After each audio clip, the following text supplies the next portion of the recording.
네, 오늘 11월 첫 주일인데 벌써 이제 11월이 되었고 우리 사랑나무 교회는 이제 11월 첫 주일을 추수감사절로 이제 주일로 정하여 이제 드립니다. 그래서 오늘 제가 특송 순서를 이제 빼먹었는데 특송이 이제 있다 없다 하니까 저도 이제 있다 없다 이렇게 왔다 갔다 합니다. 그래서 되도록이면 계속 이렇게 이어서 찬송하셨으면 좋겠습니다. 그래서 또 신청해 주시면 함께 찬양하고 영광 돌릴 수 있겠습니다. 그래서 오늘은 지나온 이 한 해간의 나라와 교회와 가정과 우리 개인의 삶의 자리 위에 베풀어 주신 그 하나님의 은혜를 감사하면서 추수감사 주일 예배로 우리가 이제 섬깁니다. 우리가 믿음의 눈으로 세상을 바라보면 모든 것이 하나님의 사랑과 은혜로 이루어진 시간들이라는 것을 점점 깨닫습니다. 이것을 잘 깨닫고 그렇게 인식하면 인식할수록 그 신앙은 성숙한 신앙이라고 말할 수 있을 것입니다. 특히 올해 우리 교회에는 이제 새로운 일들이 많이 있었죠. 그래서 먼저는 제가 담임 목사로 이제 새롭게 부임하면서 새롭게 예배하며 우리가 교회의 본질에 충실한 신앙 공동체로서 우리 지금 장로님이 대표로서 이제 그 간구기도 드리시면서 우리 교회에 대한 이제 어떠한 교회 되기를 원하는가에 대한 이제 기도하셨잖아요. 이제 그 내용들입니다. 그래서 본질에 충실한 신앙의 공동체로서 우리 교회를 함께 세워가는 일을 이제 하게 된 것, 그것이 아마 좀 대표적인 새로운 일 가운데 하나일 것입니다. 또 계속된 코로나로 인한 이 팬데믹 상황은 교회의 그 예배와 공동체 되어가는 일들을 하기에 참 어려움이 많은 시간들이었습니다. 그래서 특별히 이 한 해 동안에 있었던 일들 가운데에 추수감사주일을 이제 맞이하면서 감사에 대해서 한번 생각해 보던 것은 참 의미가 있겠다, 그렇게 생각했습니다. 그래서 오늘 본문이 그 마태복음 20장 포도원 품꾼의 이야기는 우리가 은혜에 대한 이야기를 하면서 한번 다루었던 본문입니다. 그런데 오늘 이 본문 안에 있는 이야기들을 바탕으로 하여 우리가 잘 아는 이야기지 않습니까? 그래서 이 이야기를 바탕으로 해서 감사를 주제로 한번 또 생각해 보자, 이렇게 생각했습니다. 먼저 그래서 다 같이 마태복음 20장 16절을 다시 한번 읽으시겠습니다. 20장 16절. 이와 같이 나중된 자로서 먼저 되고 먼저 된 자로서 나중되리라. 아멘. 이 말씀의 의미는 잘 아시듯이 세상에서는 앞선 자요 먼저 된 자라고 하겠지만 포도원 주인 되신 하나님이 보시기에는 나중되고 마지막 된 사람이고, 또 세상에서는 이 사람 늦은 사람이다 이렇게 할지라도 우리 하나님이 보시기에는 먼저 된 사람이고 우선된 사람이다, 이렇게 이제 하신다는 이야기입니다. 2021년 추수감사절을 이제 맞이하면서 내가 그럼 감사해야 할 이유가 있다면 그것이 무엇이겠는가? 성도된 우리가 감사를 떠올리면 어떤 내용들을 생각해야 하는가를 이제 나눠보는 것입니다. 첫째는 우리가 소명이 있으므로 감사해야 합니다. 소명은 이제 곧 부르심을 말하는 것인데, 소명을 받아 사명을 감당한 성경의 인물들이 참 많습니다만 그 중에 제가 이제 항상 대표적인 예를 드는 사람, 사도 바울을 떠올려 봅니다. 그 사도 바울은 오늘 디모데전서 1장 12절 말씀 이제 앞에 본문이 있습니다. 나를 능하게 하신, 함께 읽을까요? 나를 능하게 하신 그리스도 예수 우리 주께 내가 감사함은 나를 충성되이 여겨 내게 직분을 맡기심이니, 이렇게 이제 고백하고 있습니다. 디모데 전후서, 디모데 전서지만 디모데 전후서는 바울이 자신이 영적 아들로 생각했던 디모데에게 보내는 이제 편지죠. 근데 바울은 디모데를 영적인 아버지로서 참으로 사랑하고 아꼈습니다. 디모데에게 그래서 자신이 평생 은혜로 여기고 감사할 일, 그것 대표적인 내용을 이제 좀 이야기하고 싶었던 거예요. 그 대표적인 것이 오늘 첫 번째 나온 얘기가 바로 나를 불러주셨다, 하나님이. 그래서 하나님이 내게 소명을 주셨다, 이렇게 이제 얘기하는 것입니다. 당연히 바울은 이 거룩한 부르심, 이 소명을 소홀히 여기지 않았습니다. 너무나 소중히 여겼고 부르심에 감격했고 감사했습니다. 이런 부르심의 의미를 생각하고 깨달을수록 그 부르심의 의미가 더 깊게 다가온 거예요. 그래서 부르심에 합당한 삶을 살기 위해 노력했다는 것이죠. 우리가 종교개혁 이렇게 하면 생각하는 말이 이제 오직이라는 단어를 우리가 떠올리게 되는데, 그러니까 바울은 오직 예수 그리스도, 그리고 오직 복음으로 살았던 인물이 되는 것이죠. 오늘 마태복음 20장의 이 본문의 내용들을 잘 아시듯이 이 내용은 포도원에 일할 사람들 불러오는 이야기입니다. 일한 것에 대하여 적정한 보수를 주기로 약속하고 이른 아침부터 늦은 시간에 이르기까지 주인이 나가서 일할 사람을 불러오는 이야기예요. 일찍 부름받아 온 사람은 이른 시간부터 일하고, 늦게 부름받고 특히 마지막에 부름받아 온 사람은 마지막 일 끝나기 바로 직전에 돼서야 온 사람입니다. 사랑하는 성도 여러분, 잠시 다른 조건들은 다 내려놓고 우리가 한 가지 조건에만 주의해서 생각해 보았으면 합니다. 일꾼들에게 있는 동일한 공통점이 무엇인가? 이 한 가지만 생각해 보시기 바랍니다. 그거는 일꾼으로 부름받기를 원했다는 거예요.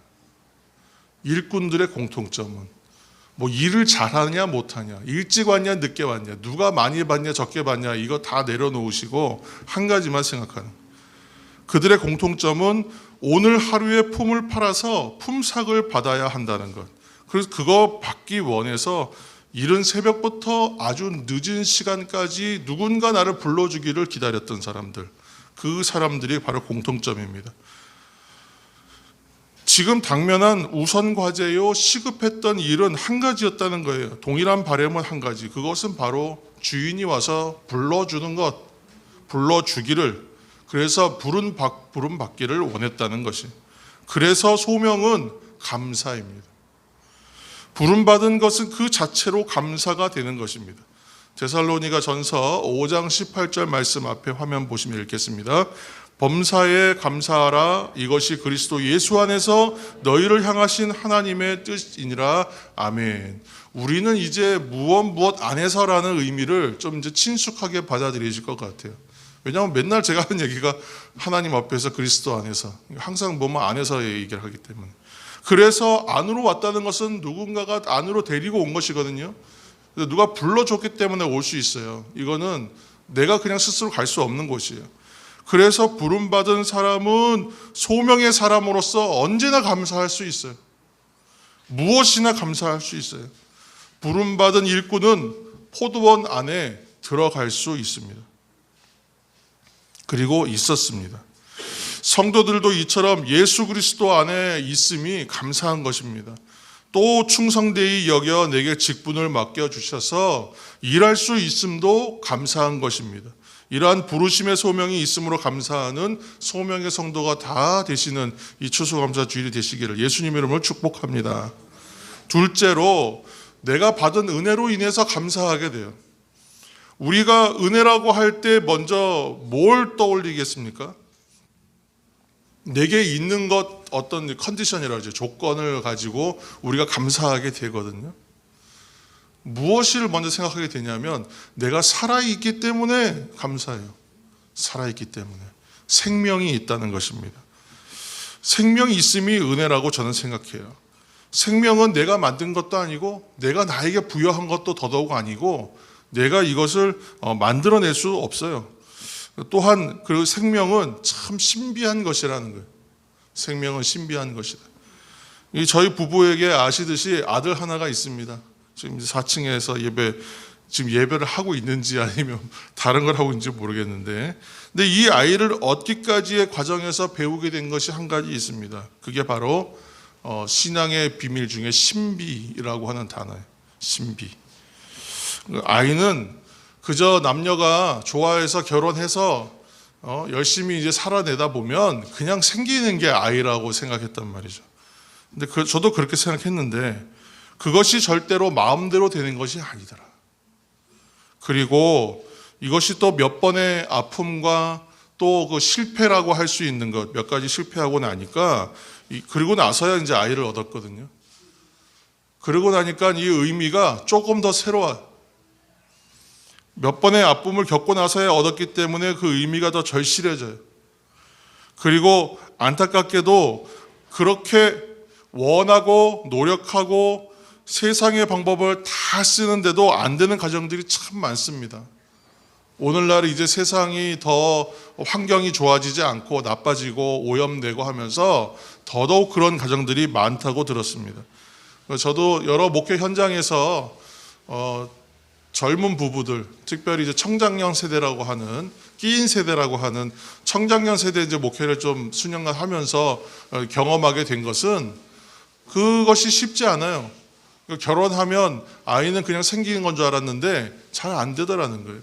그리고 기도도 하고 간절히 원하고 또 여러 가지 뭐 방법도 쓰고 애도 씁니다. 운동도 열심히 하고 그렇게 하는데 그렇게 잘 되지 않아요. 그러면서 느끼는 것이 공통된 얘기가 진짜 생명은 신비요 생명이 은혜구나 라고 생각하는 거예요. 그리고 두 번째는 생명 주심이 또한 은혜입니다. 시편 말씀에 보면 하나님이 주신 은혜에 대해서 감사하는 찬송시가 굉장히 많아요. 그런데 이 대부분 뭐 다 일일이 열거할 수 없을 만큼 많은데 특히 많은 내용들을 보면 이게 떠오르는 생각들이 위험과 위협에서 건져주시고 지켜주시고 보호하여 주시고 의지처가 되어주시고 피할 곳이 되어주시고 나를 보호하여 주시는 하나님에 대한 이야기가 많아요. 그런 찬송이 많습니다. 그래서 이런 은혜에 대해서 감사하는 고백을 대할 때마다 우리가 생각해야 할 것이 한 가지 있어요. 그것은 하나님이 꼭 그런 의무와 어떤 또 우리에게 어떤 공로와 나에게 자격이 있어서 그렇게 하는가 생각해 보아야 합니다. 내가 어느 날부터 받고 있는 혜택이 있다면 이것에 대해서 생각할 때에 이것이 왜 나에게 혜택으로 오고 있는지를 우리가 생각하면서 의미를 생각해야 되는데 한번 받기 시작한 사람들은 그 의미를 깊이 생각하지 않아요. 당연히 받는 것으로 여깁니다. 그래서 무뎌져요. 그래서 생각해 봐야 돼요. 언제나 나에겐 자격이 없다. 나에겐 공로가 없다. 그럼에도 불구하고 하나님 복을 주신다. 그럼에도 불구하고 하나님은 은혜를 주신다. 하나님은 오늘도 나에게 생명을 계속하여 지켜주신다. 그래서 그것이 은혜인 것이죠. 마태복음 25장 14절에서 15절 말씀 함께 읽겠습니다.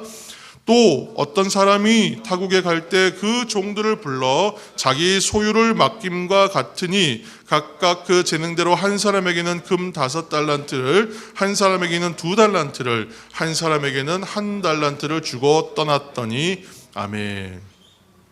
주인이 타국으로 떠나면서 세 사람의 종들을 불러서 소유를 맡겼습니다. 재산을 위탁한 것인데 잘 아시는 대로 달란트 비유 이야기입니다. 한 사람에게는 5을, 또 한 사람에게는 2를, 그리고 마지막 세 번째 사람에게는 1달란트를 주었어요.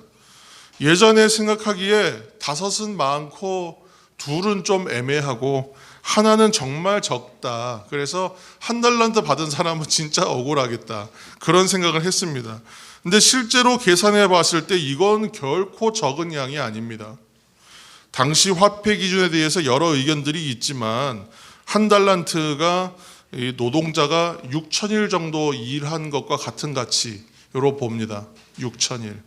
그러니까 한 사람이 쉬지 않고 16년 정도 일한 값어치를 말한다고 해요. 그러니까 이 1달란트, 은 1달란트를 말하는 거예요. 근데 금은 더 따질 수가 없고 금 1달란트라는 개념은 현실적이지 않다. 보통 이렇게 얘기하거든요. 근데 지금의 가치로 따져도 최소한 수억 원은 넘어요.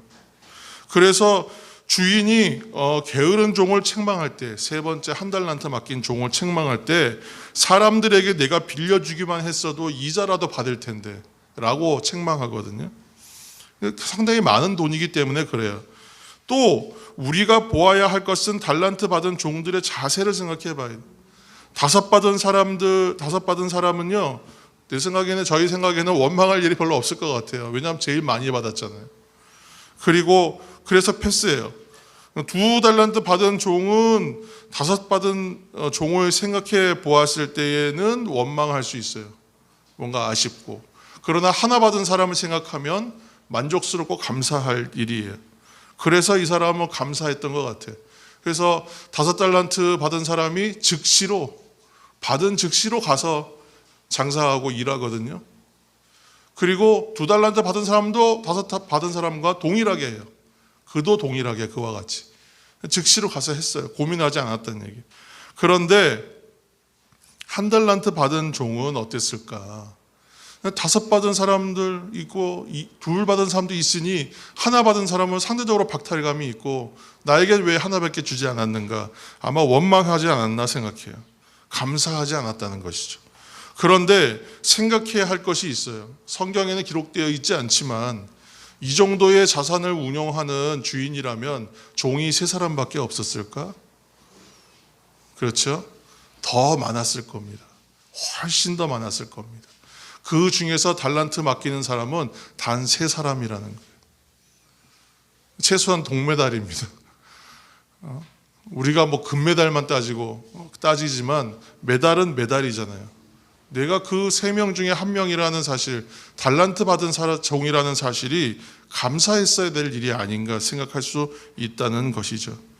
아무튼 한 달란트 받은 종은 다른 사람과 자신의 것을 뭘 했냐 하면 비교를 했어요. 주인이 불러주시고 일을 맡긴 것으로 그 자체로 기뻐하지 못하고 비교했다는 것입니다. 자, 마태복음 20장 10절에서 11절 말씀 우리가 함께 읽겠습니다. 20장 10절과 11절 함께 읽겠습니다. 먼저 온 자들이 와서 더 받을 줄 알았더니 그들도 한 데나리온씩 받은지라 받은 후 집주인을 원망하여 이르되 아멘. 우리는 그렇게 불러주신 것과 맡겨주신 것과 그래서 일할 수 있는 것과 품삯을 받을 수 있다는 것 자체로 사실은 은혜이고 감사여야 하는데 여긴 뭐 하냐면 비교합니다. 그래서 은혜는 비교할 수 없다는 거예요. 은혜는 비교할 수 없어요. 왜 저 사람은 나보다 더 큰 은혜를 받고 혜택을 누리고 왜 저 사람은 나보다 못한 사람인데도 불구하고 더 많이 누리는가? 나는 왜 그만큼 누리지 못하는가? 지금 이 사회의 대표적인 화두가 뭐예요? 공정이잖아요, 공정. 근데 그 공정이라는 것이 기준이 없는 거예요, 사실은. 굉장히 어렵습니다. 이 복잡한 세상에서 어떠한 공정한 룰을 어떻게 잣대를 들여댈 수 있겠습니까? 그 안에는 여러 복잡함이 있습니다. 공정의 가치에 대한 논의가 있어야 돼요. 그것 없이 법 하나 정해놨다고 공정할 수 있느냐? 그러기 어렵습니다. 예전에 제가 어떤 수련회에서 수년 동안 찬양팀 인도자로 섬긴 적이 있어요. 그리고 찬양팀 인도자로 섬기지 않을 때는 그냥 팀 멤버로 섬겼습니다. 그렇게 매 기수별로 그 수련회에 들어가면 1년에 뭐 6차례, 8차례까지 합니다. 그러면 이제 다 가진 않았지만 보통 2번 내지 3번 이상은 가게 되는데 3박 4일씩 진행합니다. 근데 이 진행하는 진행 측에서 보면 어떤 수련회 어떤 그 기간에 이제 1차, 2차 뭐 쭉 있으면 1차는 참 잘 진행됐는데 3차는 2차보다는 좀 더 못했던 것 같고 뭐 4차가 제일 좋았던 것 같고 뭐 이런 식으로 저희 나름대로의 평가가 있습니다. 자체적으로. 그런데 수련회 마칠 때의 마지막 순서에 자발적 간증 시간이 있어요. 간증하라고. 그러면 간증해요. 근데 사람들이 뭐라고 얘기하냐면 모든 기수가 동일해요. 자신이 참여한 이 수련회에 받은 은혜가 최고의 은혜라고 얘기해요. 물론 1차 참여하고 2차 참여해보지 않았기 때문에 비교할 수 없었겠지만 뭐라고 고백하냐면 내가 받은 지금 은혜가 가장 큰 은혜라고 고백해요. 우리가 그것을 보면서 팀 멤버들이 그거 보면서 항상 회개했습니다. 우리가 그들의 은혜를 어떻게 판단하여 어느 기수가 잘했고 어느 기수가 별로였다 이런 식으로 어떻게 얘기할 수 있냐. 하나님의 은혜는 그래서 비교할 수 없다. 사랑하는 성도 여러분, 은혜는 비교할 수 없는 거예요. 왜냐하면 내게 주신 그 은혜가 최고의 은혜예요.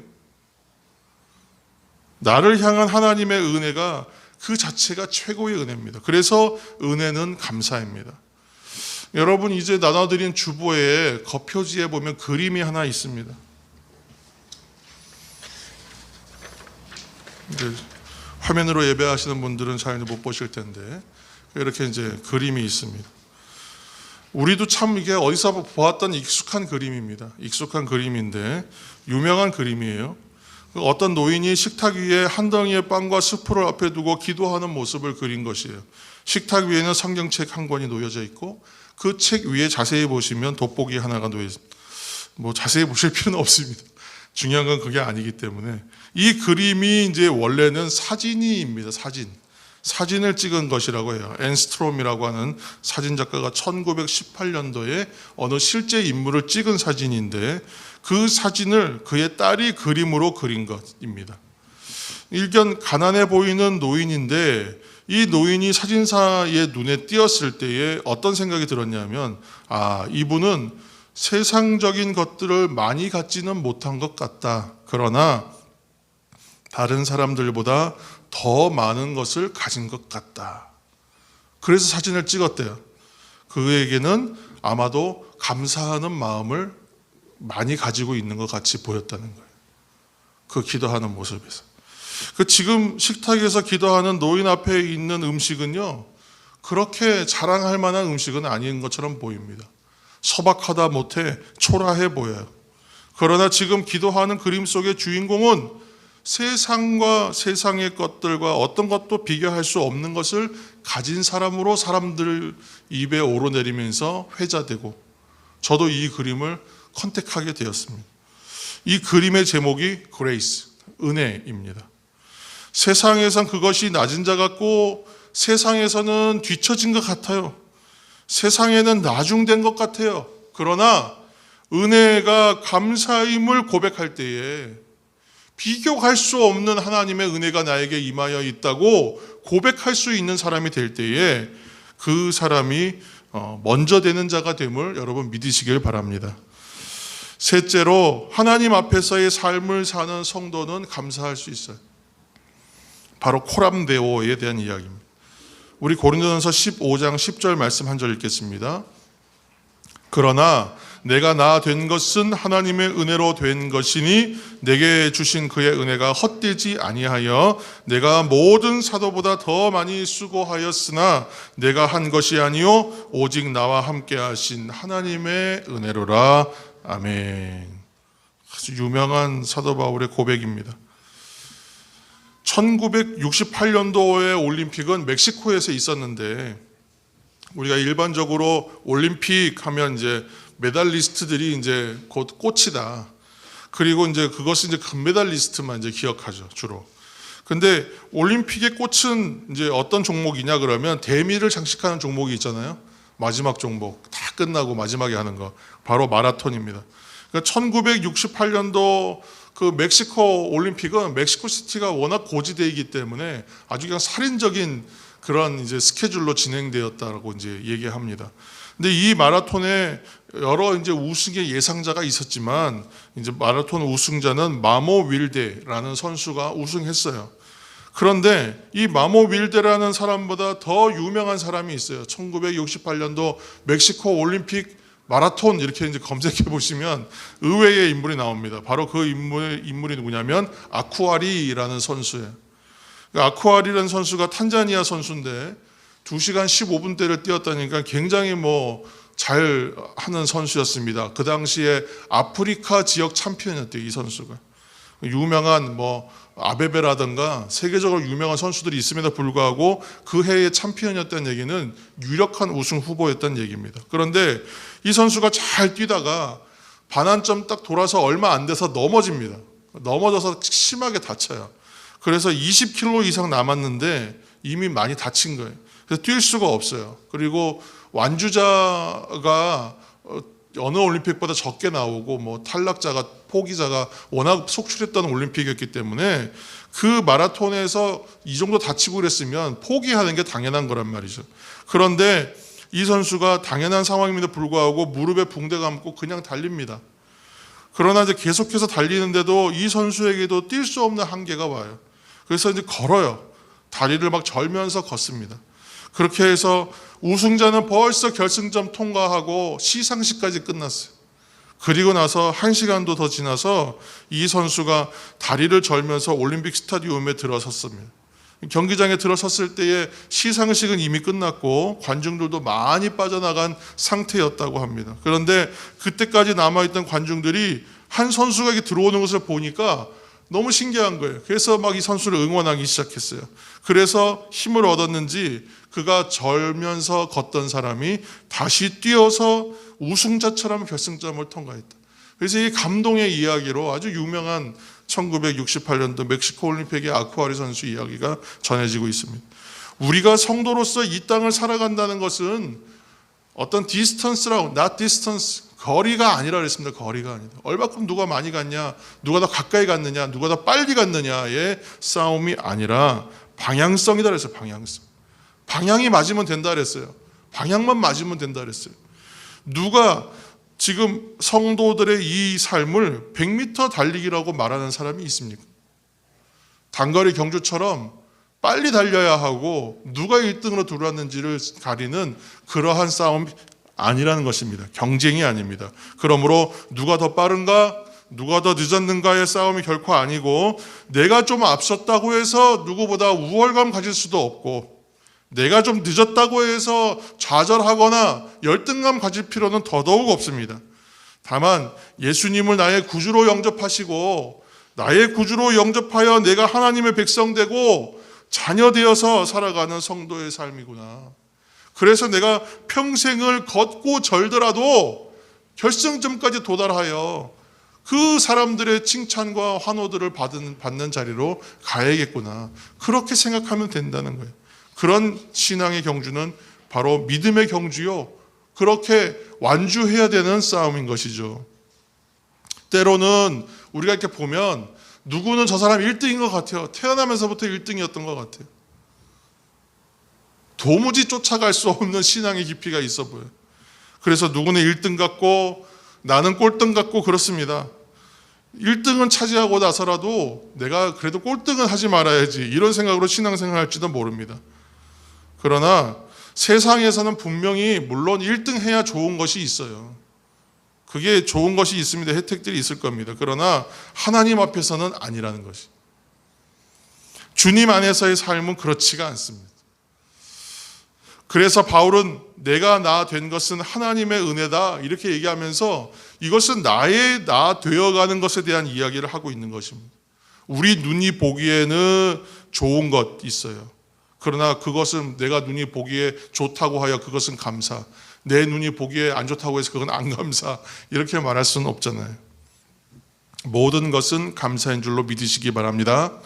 왜냐하면 그 모두가 믿음의 눈을 열어서 보면 하나님은 나를 나 되어가게 하기 위하여 하나님이 나를 부르시고요, 우리에게 무언가를 주셨어요. 맡겨주셨어요. 그게 달란트라고 할 수도 있고 사명이라고 할 수도 있습니다. 은사라고 할 수도 있어요. 그것을 우리에게 주셨는데 이것을 믿음의 눈으로 보면요, 하나님께서 나를 나 되어가게 하기 위하여, 완성하게 하기 위하여 쓰시는 전부 재료들입니다. 우리 하나님은 그렇게 모든 것을 합력하여 선을 만드시는 하나님이심을 여러분 믿고 감사하시기를 예수님의 이름으로 축복합니다. 말씀을 정리합니다. 포도원 주인 되신 하나님은 오늘 먼저 된 자는 나중 되기를, 나중 된 자는 먼저 되기를 말씀하고 계세요. 그러므로 부름받은 성도는, 또 은혜 받은 성도든, 그리고 하나님 앞에 있는 성도는 늘 감사하는 사람입니다. 성도는 하나님 앞에서 먼저 된 자라 인정받게 되겠습니다. 그렇기 때문에 여러분 걱정할 필요가 없어요. 그리고 우리 언젠가 말씀드린 것처럼 더러운 옷은 다 벗기시고 아름다운 옷을, 정결한 관을 우리에게 허락하여 주실 것입니다. 추수감사주의를 맞이해서 감사절을 맞아 감사의 고백과 찬송을 높이 올려드리시는 저와 여러분, 우리 모든 성도 되시기를 예수님의 이름으로 축복합니다. 기도하겠습니다. 포도원 주인 되신 하나님께서 오늘 먼저 된 자 나중 되기를, 나중 된 자는 먼저 되기를 말씀하여 주시니 감사합니다. 그러므로 부름받은 성도, 그리스도 안에 하나님 앞에 은혜의 성도들은 다 감사하는 사람이 됩니다. 성도는 하나님 앞에서 먼저 된 자라 인정함을 분명히 받게 될 것입니다. 하나님께서 존귀한 관을, 정결한 관을, 아름다운 옷을 입혀 주실 것입니다. 감사절을 맞아서 우리가 감사의 고백과 찬송을 올려드립니다. 오늘 이 감사의 고백이 우리의 평생의 삶 가운데에 계속하여 깊어지고 넓어지고 높이 올려지는 찬송의 고백이 되게 하여 주옵소서. 예수님의 이름으로 기도합니다. 아멘.